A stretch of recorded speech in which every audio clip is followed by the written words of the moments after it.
안녕하세요. 저는 이제 조금 있으면 60이 되어가는 아직은 젊은 여자입니다. 그런 말이 있죠. 끝날 때까지 끝난 게 아니다라고요. 제가 이번에 이 일을 뼈저리게 느끼게 된 사건이 있었습니다. 그래서 평소에 덕을 많이 쌓아주면 나중에 내게 돌아온다는 믿음을 갖게 됐습니다. 썰만 구독자 여러분들도 제 이야기 좀 들어보시면은 고개를 끄덕이실 겁니다. 인생이 송두리째 뒷바뀐 그날의 이야기를 해보겠습니다. 6개월 전 저는 평소처럼 아침에 일어나 남편과 동네를 산책하고 운동을 하고 돌아왔습니다. 남편은 오후에 아파트 경비를 나가는데 그날은 날이 좋고 시간 여유도 있어서 남편도 함께 산책을 나가게 됐습니다. 타이가 좋아 보인다고 부러워하시진 않으셔도 됩니다. 운동은 같이 하지만 서로 손을 잡거나 서로 대화를 하면서 산책을 하는 인고 부분 아니니까요. 그래도 저희는 서로에 대한 애정만큼은 확실했습니다. 같이 산 30년 동안 서로 딴 사람 바라본 적도 없었고 사업에 실패하거나 사기를 당하거나 하는 큰일도 없었습니다. 아이들도 아주 평범하게 컸고 지금은 결혼은 안 하고 부모님 용돈 줄 정도로 풍족하진 않아도 저희한테 손 안 벌리고 사는 아들 둘이 있습니다. 그렇게 1시간 정도 운동을 마치고 집으로 들어가는데 대문 앞에 누군가가 서 있더군요. 멀쩡하게 생긴 젊은 남자 여럿이 서 있길래 저와 남편은 서로를 이상한 눈으로 쳐다봤습니다. 아니, 우리 집 앞에 누구야? 당신 아는 사람? 글쎄, 딸은 모르는 사람인데. 누구지? 당신 찾아온 거 아니야? 역시나 남편도 아는 사람이 아닌 듯 고개를 갸우뚱하더군요. 경비에 짬바가 있어서인지 남편은 그 사람을 경계하며 대문 앞에 서 있는 사람들을 향해 걸어갔습니다. 실례합니다만 누구신가요? 어디 찾아오셨어요? 이 집? 아니요, 저 집? 이 집 찾아오신 거 맞으세요? 남편의 양복을 멀끔하게 차려입은 젊은 남자들에게 말했습니다. 그러자 사람들은 자기들끼리 눈짓을 하더니 갑자기 남편에게 90도로 인사를 했습니다. 당신들 누구요? 나 찾아올 사람 없는데. 당황한 남편은 그들이 하는 인사를 다시 되돌려주려고 다시 90도로 인사로 답례를 했습니다. 안녕하세요. 저희는 대한법무법인에서 나왔습니다. 여기는 담당 변호사님이시고요. 담당 변호사요? 제가 뭐 변호사를 선임한 적이 없는데. 남편은 의아한 눈빛으로 저를 쳐다봤습니다. 도통 기억이 안 난다는 표정이었습니다. 정말 이상하더군요. 우리는 사건에 연루되거나 변호사를 써야 할 일이 전혀 없었기에 당황스럽더군요. 네, 안녕하세요. 혹시 김석자님 아드님 되시죠? 저희는 김석자님의 변호인들입니다. 네. 어머니 변호인들이요? 아니, 돌아가신 지 벌써 10년이나 지났는데 무슨 일로? 그 사람들의 입에서 어머님 이름이 나오자 남편은 더 의아한 눈빛으로 저를 쳐다봤습니다. 답답하긴 저도 마찬가지였죠. 낯선 사람의 입에서 시어머니의 이름이 나오다니 도대체 무슨 일인 걸까 궁금해왔죠. 아, 정말 모르셨군요. 어쩐지 한번 찾아오시지도 않으셔서 이렇게 지켜왔습니다. 어머니께서 남겨놓으신 유골함이 하나 있는데 이걸 전달해 드리려고 왔습니다. 아, 그러고 보니 오늘 어머니 생신날이라 장보고 올 참이었는데 어머님 유골함은 땅굴땅에 있는데 왜 변호사님한테 있나요? 남편은 시어머니의 유골함을 받아들며 손을 부들부들 떨었습니다. 낙골땅에 있어야 할 유골함이 왜 여기 있는지 도무지 이해가 안 되는 상황이었습니다. 네, 낙골땅에도 유골함이 그대로 있습니다. 이건 어머님이 아드님, 아니 며느님 주신다고 따로 보관하신 유골함입니다. 아드님이 아니라 며느님? 저는 그 순간 더 놀랐습니다. 어머님이 나한테 유골함을 왜 남겨주신 걸까요? 저희는 집안으로 변호사를 들이고 자세한 이야기를 듣기 시작했습니다. 정말 기가 막히고 코가 막히는 일이었습니다. 사실은 김석자님께서 자신의 유골함을 저희에게 맡겨달라고 하셨습니다. 이런 일은 저희들도 처음이라 거절을 했는데 자기가 죽어서도 제대로 대접 못 받을 거라고 간곡하게 부탁을 하셔서 저희가 보관을 하게 됐습니다. 미리 말씀드리지 못해서 죄송합니다. 아니, 아닙니다. 근데 왜 자식들한테 대접을 못 받을 거라고 생각하신 거예요? 아니요, 어머니지 참. 내가 있는데 왜 저걸 변호사한테? 잘 아시지 않습니까? 형님 부부가 김석자님 돌아가시기 전부터 이민 계획하셨던 거예요. 어머님이 중환자실에 있는데 유산으로 물려받은 그 땅 받자마자 그냥 가버리셨다는 걸 말입니다. 저는 그 순간 눈앞이 깜깜해졌습니다. 아니 그걸 시어머니가 어떻게 알고 있는 걸까요? 캐나다 이민 간다고 중환자실을 매일같이 찾아와서 돈 얘기만 하던 사람들이었습니다. 기업고 매매 계약서에 사인을 받아가더니 그 다음날부터 코빼기도 안 보였죠. 그러니 죽는 날까지 시어머니는 마음 편치 않았을 겁니다. 그런데 그런 사실을 다 알고 있었다니요. 아마도 자기가 죽고 나서도 형님네 부부는 찾아오지 않을 거라는 걸 직감적으로 느끼셨나 봅니다. 그리고 저희는 그때 어머니 장례장에도 오지 않는 형님 부부와 인연을 끊었습니다. 그리고 저희 입장에서는 너무나 죄송스럽기만 했습니다. 형님분께 유산 남겨주는 걸 둘째 아드님께 미안하셨어요. 어머니 유골함은 그대로 잘 있으니까 걱정 마시고요. 이건 또 별도로 준비된 겁니다. 이 유골함은 10년 내 둘째네한테 꼭 전해달라고 하셨습니다. 그리고 그 안에도 살펴보라고도 꼭 전해달라고도 하셨습니다. 네? 어머니도 참, 제가 아무리 어머니 장례도 안 치를까봐. 으아, 감사합니다. 그동안 우리 어머니 저희 모르게 마음고생 많이 하시다가 가셨겠군요. 감사합니다. 그렇게 변호사는 유골함을 저희에게 건네주고 집을 나갔습니다. 그리고 그 안을 꼭 살펴보라고 한 말이 귓가에서 떠나지 않더군요. 참 기가 막힌 일이었습니다. 어머니 스스로 자신의 유골함을 준비하시면서 얼마나 서럽고 가슴 아프셨을까요? 큰아들 내에 다 줘버려서 작은애들에겐 항상 미안한 마음을 품으셨던 어머님이 저희 부부에게 너무도 면목이 없으셨나 봅니다. 남편은 변호사가 나간 뒤에도 한참 동안이나 유골함을 안고 울었습니다. 하지만 솔직히 저는 마음이 개운하지 않았습니다. 죽기 전에도 어머니 모시고 지냈던 건 저희였습니다. 평생 식당 장사해서 버신 돈을 형님 공부시키고 유학 보내고 결혼할 때 집 사느라 다 썼습니다. 마지막에 남아있는 노른자 땅 문서 하나, 그것마저도 형님네가 이민 간다고 하는 말에 덥석 내주셨지요. 그런 생각이 드니 저로서는 죄송함보다는 억울한 마음이 드는 게 사실이었습니다. 그러다 문득 변호사의 말이 떠올랐습니다. 근데 아까 변호사가 유골함 안에도 살펴보랬는데? 저는 유골함을 조심스럽게 들어서 뚜껑을 열었습니다. 시어머니 보내드릴 때가 떠오르더군요. 친지들도 한마디씩 어머니를 흉봤습니다. 살아생긴 애도 그렇게 형님네만 끼고 살더니 죽어서도 형님네는 얼굴도 안 보인다고요. 그렇게 애지중지 키우면 뭘 하냐고요. 유산을 하나도 증여받지 못한 저희들도 바보라고 대놓고 얘기를 하더군요. 뭐 어쩌겠습니까. 남편도 저도 그날은 장례식장에서 친지들과 큰 목소리를 내고 싶지 않아서 그냥 참았습니다. 저는 남편과 함께 유골함 안을 조심스럽게 살펴봤습니다. 그런데 놀랍게도 그 안에는 텅 비어있고 작은 USB만 하나 있더군요. 저희는 그걸 가지고 서재방으로 들어가 컴퓨터에 USB를 넣어 어머니가 남겨놓은 영상 파일을 확인했습니다. 그리고 그 순간 온몸이 굳어버리는 것 같았습니다. 녹화되고 있어요. 사랑하는 아들, 영철아, 잘 있니? 10년 후에 너의 모습이 어떨지 이 애미는 상상이 안 가는구나. 너한테는 미안하고 고마울 뿐이구나. 내가 아무것도 남겨주지 않아서 많이 서운했지? 내가 아플 때 간병해 준 것도 우리 둘째고 삼시세끼 밥 차려주고 목욕시켜주고 한 것도 우리 둘째 며느리인데 말이다. 여기까지 보고서 남편은 영상을 멈추고 화장지를 가져왔습니다. 병원에서 촬영된 영상의 어머니를 보니 눈가가 촉촉해져 있더군요.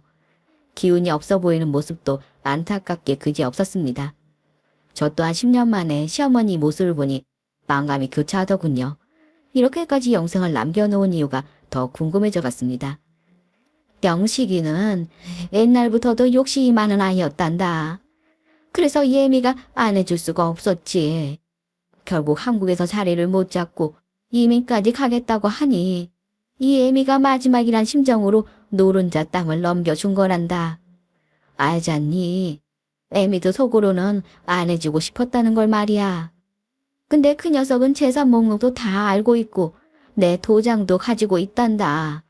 그래서 너무나 당연하다는 듯 빼앗아 갔지. 그런데 보면 볼수록 저는 더 상심이 커져갔습니다. 아마도 시어머니는 저희에게 유산을 남겨주지 못해서 미안하다는 말을 굳이 남겨놓으신 것 같았습니다. 혹시나 우리에게 뭔가 남겨주셨나 싶어 기대하고 있었는데 점점 더 실망스럽더군요.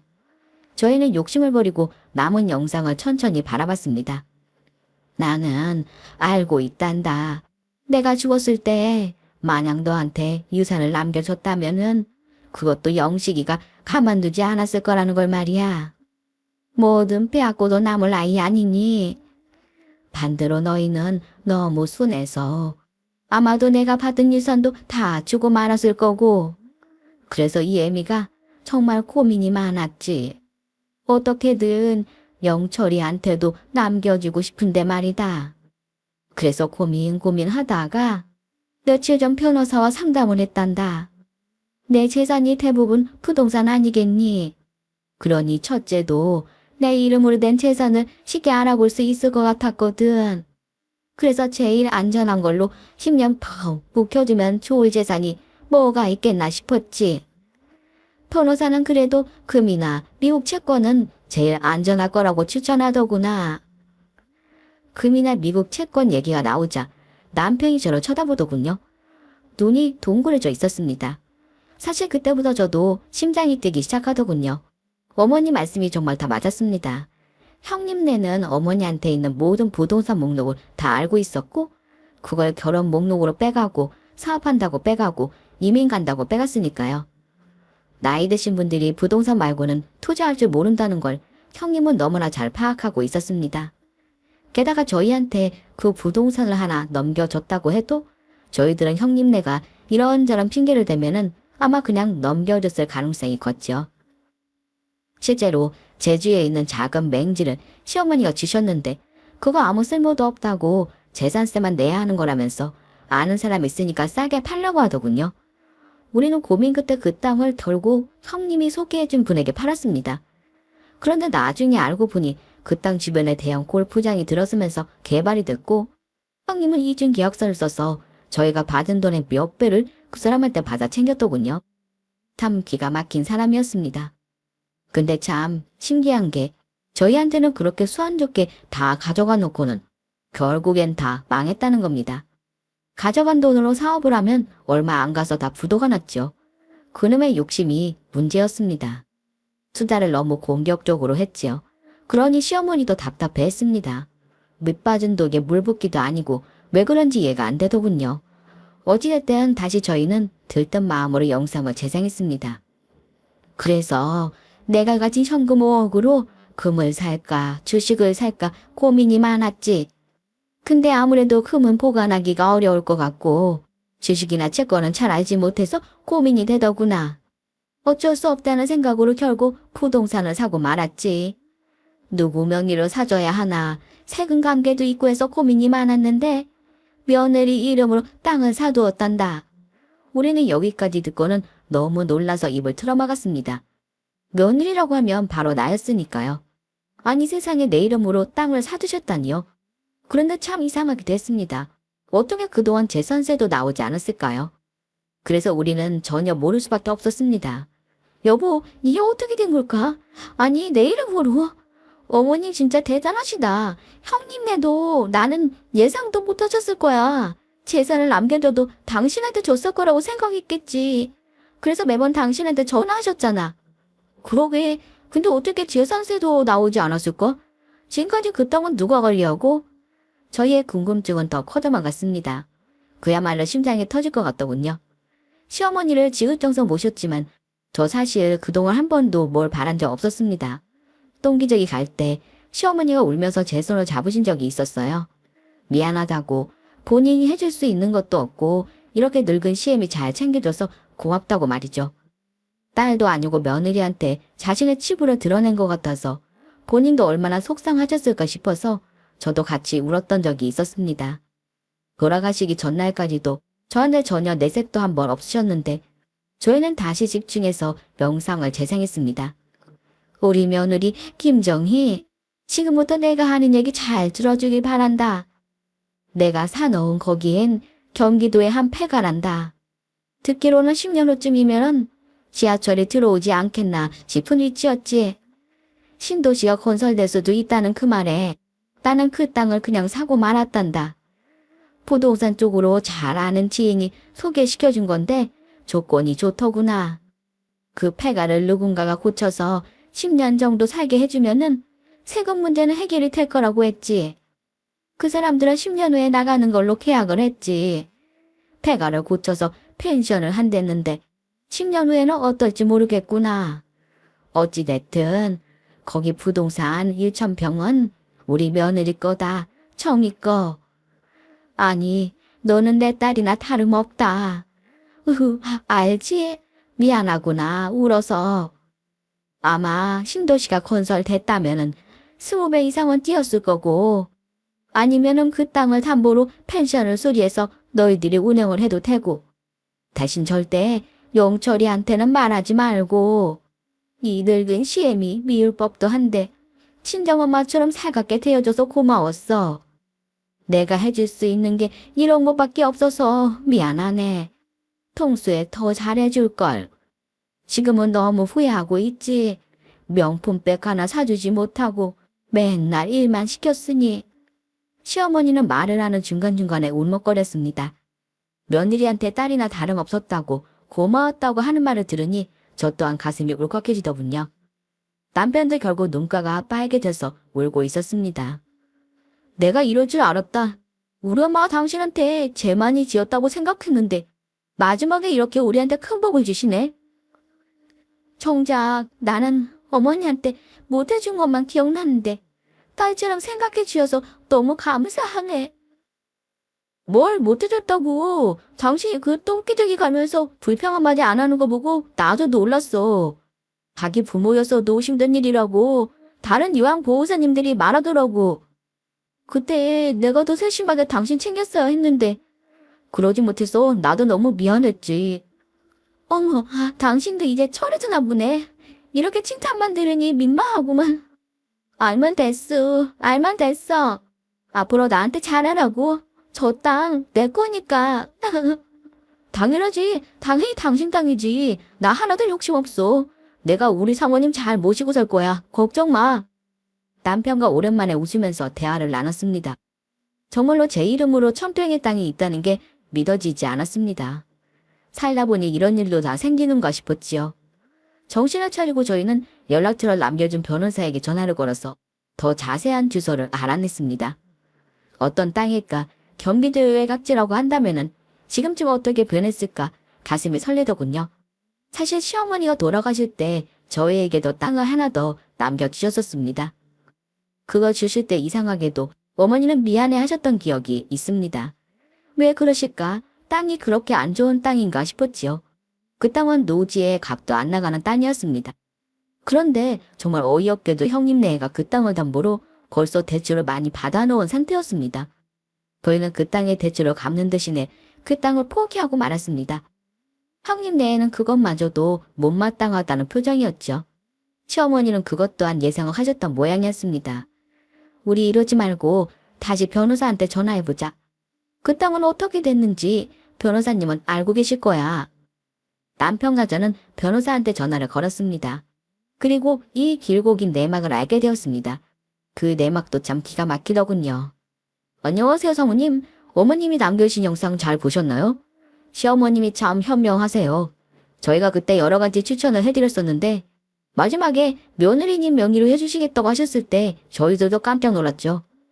아마도 그 전에 남편분 명의로 물려주신 땅, 거기에 형님들 네 분이 대출 받았다는 사실을 알고 나서 얼마나 화가 나셨는지 모릅니다. 그래도 참으셨죠. 모른 척 하셨습니다. 그래야 뒤탈이 나지 않을 거라고 말이죠.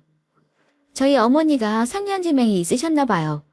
아무쪼록 저희 어머님 유산 정리 잘해주셔서 너무 감사드립니다. 아닙니다. 저야 뭐 돈 받고 이런 건데. 그렇게 얘기해 주시니 감사할 따름입니다. 근데 말입니다. 사모님, 지금 그 땅에 문제가 좀 있습니다. 저희는 변호사의 말에 깜짝 놀랐습니다. 문제가 있다니요? 개발이 안 되는 걸까요?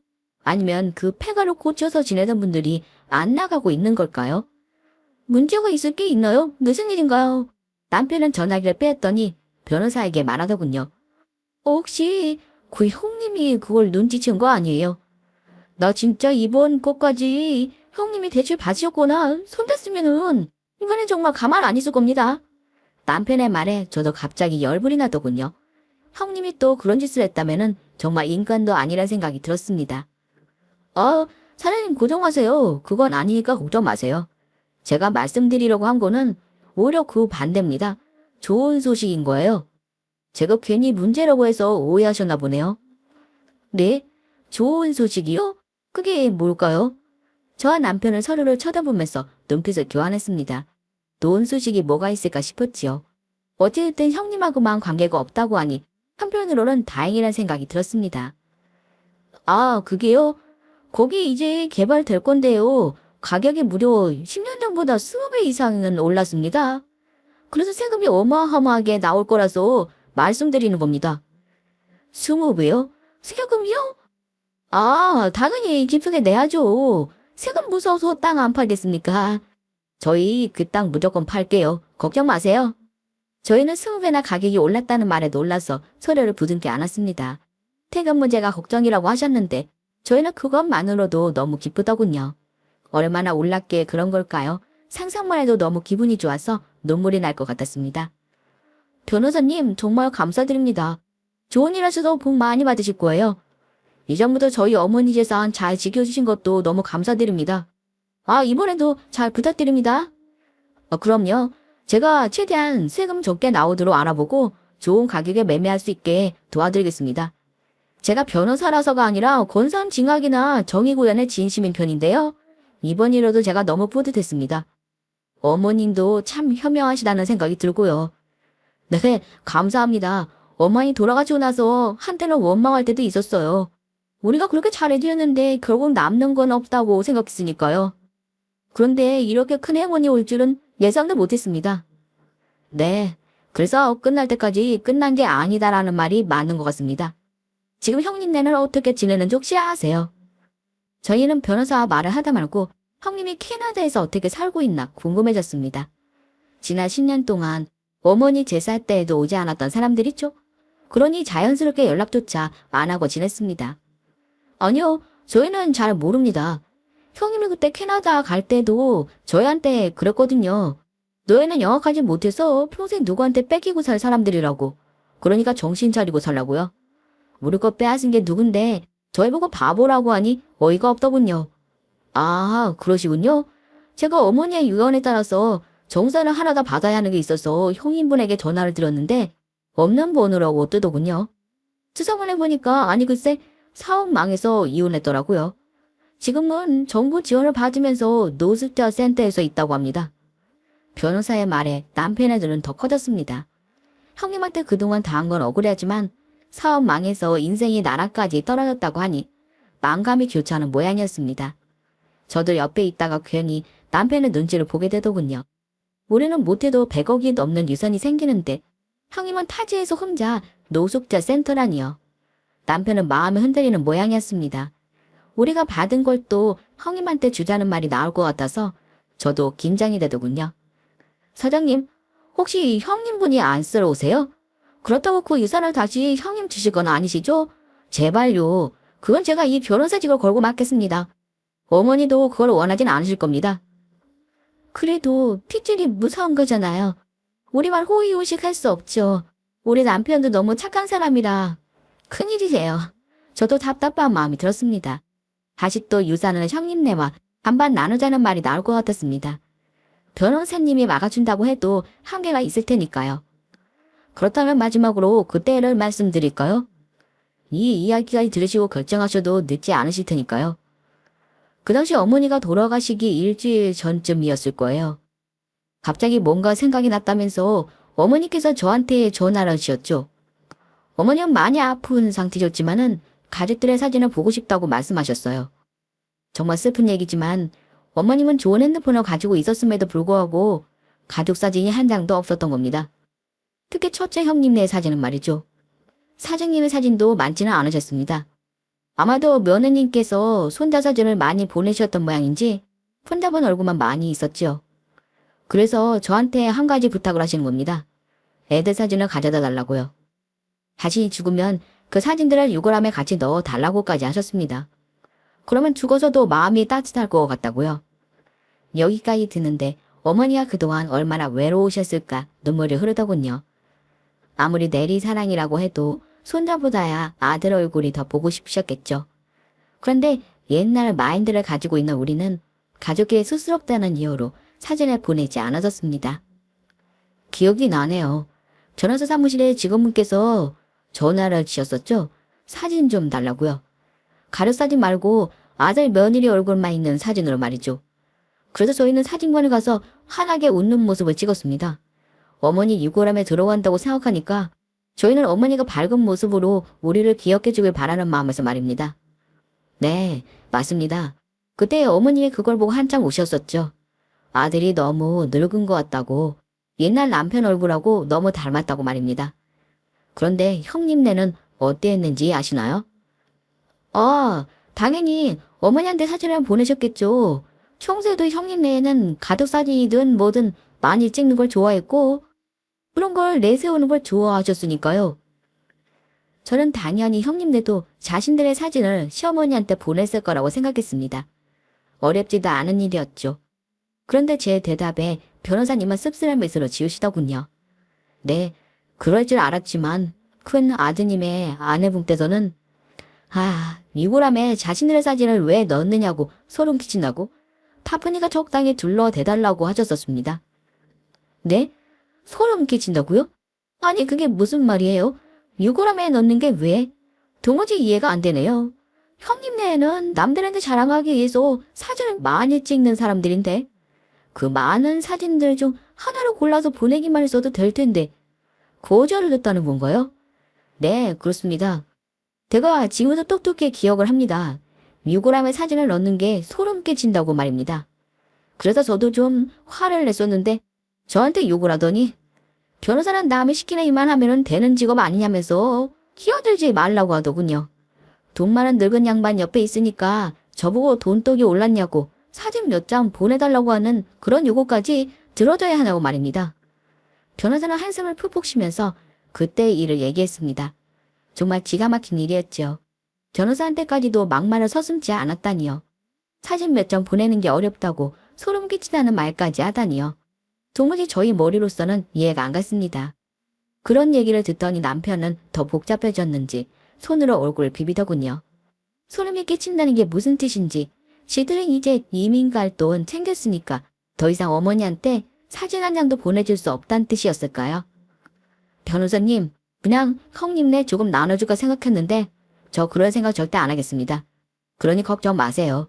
그리고 솔직히 그 땅도 제 게 아니라 와이프 거니까 제가 건들 수도 없는걸요. 네, 잘 생각하셨습니다. 저도 사실 의뢰인들 유산 상속 다툼에 끼어들고 싶지 않지만은 형님네는 좀 비상식적이라는 생각이 드네요. 그래서 더 그분들에게는 10,000원 한 장 남겨지지 않았으면 하는 마음입니다. 이제 앞으로도 그런 유혹이 생길 수도 있을 텐데 그때마다 어머니 유골함 생각하시면서 절대 마음 바꾸는 일 없으시기를 바라겠습니다. 네, 알겠습니다. 그 말씀 깊이 새겨 듣겠습니다.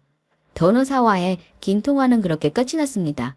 저희는 다음날 변호사가 말해준 주소로 직접 확인하러 다녀왔습니다. 그곳에서 펜션을 운영하고 있던 세입자분들을 만나서 이런저런 인사를 나눴습니다. 좋으신 분이더군요. 10년 동안 무상으로 쓰게 해줘서 감사했다고요. 여기서 돈 많이 벌었다면서 다른 데 가서도 사업할 거라는 말씀도 해주셨습니다. 아쉽지만 좋은 가격에 잘 팔라는 덕담도 해주더군요. 그러면서 예전에 여기 땅 보러 오셨던 할머니가 기억난다는 얘기도 했습니다. 여기 할머니가 그때 신신당부 했었어요. 며느리 줄 땅이니까 10년 후에 여기는 무조건 내놔야 한다고요. 세상이 아무리 달라졌다고 해도 시어머니가 며느리한테 유산을 상속해준다는 얘기에 저까지 기분이 좋아지더군요. 그래서 얼굴도 한번 뵙고 싶었습니다. 시어머니한테 사랑받은 비결도 물어보고 싶었고요. 아닙니다. 저희는 그저 어머님을 묵묵히 보살폈을 뿐인걸요. 이렇게 좋은 말씀도 해주시니 감사할 따름이네요. 좋은 데 가셔서 더 장사 잘 되시길 바라겠습니다. 좋은 사람들 덕분에 좋은 일이 생기는 건지 좋은 일들이 생기니 좋은 사람들이 눈에 들어오는 건지 모르겠습니다. 어찌됐든 저희는 요즘 돈이 생겼다는 그 마음보다 시어머니한테 인정을 받았다는 데서 오는 그 뿌듯함에 기분이 더 좋은 것 같습니다. 저희는 주변 사람들에게 저희의 변화를 알리지 않았습니다. 벼락부자가 됐다고 차를 바꾸거나 명품을 사거나 하지도 않았습니다. 그냥 입던 옷 입고 먹던 거 먹으면서 좀 여유있게 살자는 마음뿐이었습니다. 저희는 그 땅을 매매해서 100억이 좀 안 되는 돈을 받았습니다. 그리고 10억은 형님을 생각하는 마음으로 노숙자 센터에 기부를 했습니다. 그리고 나머지는 건물 2개를 샀습니다. 다 사연이 있는데요. 하나는 남편 친구들이 많이 사는 원룸 건물이었습니다. 경비 일을 하는 사람들이 많이 살았는데 70세 이상은 월세도 낮춰드렸습니다. 혼자 늙어가는 남성들이 이렇게 많았구나 싶을 정도로 짠하더군요. 그래서 반찬도 배달해드릴까 하고 생각하고 있습니다. 또 다른 건물 하나는 단독 아파트 건물입니다. 이건 변호사님이 연결해 주신 경매 물건입니다. 아파트를 다 지어놨지만은 하자 분쟁이 생겼는지 이래저래 복잡한 상황에 놓이게 된 아파트였습니다. 저희는 기존 계약자 분들과의 합의하에 적정 가격에 매입을 했고 아파트 하나를 통째로 가지게 되었습니다. 20세대쯤 되는 곳으로 저희도 거기 살 거고 남편은 그 아파트의 경비원으로 일할 계획입니다. 아마도 많은 분들이 자식권 왜 없냐고 생각하실 것 같습니다. 하지만 저희들은 그럴 생각이 애초에 없었습니다. 결혼할 때 아파트 하나는 해줄 생각인데 글쎄요, 결혼은 할 수 있을지 모르겠네요. 혹시 아나요? 이 재산들도 아들한테 주는 게 아니라 며느리한테 돌아갈지도요. 아들내미들이 엄마한테 하는 거 보면서 저도 시어머니처럼 현명한 선택을 할 계획입니다. 오늘 썰만 구독자분들께 소중한 댓글 기다리면서 오늘 인사드립니다. 감사합니다.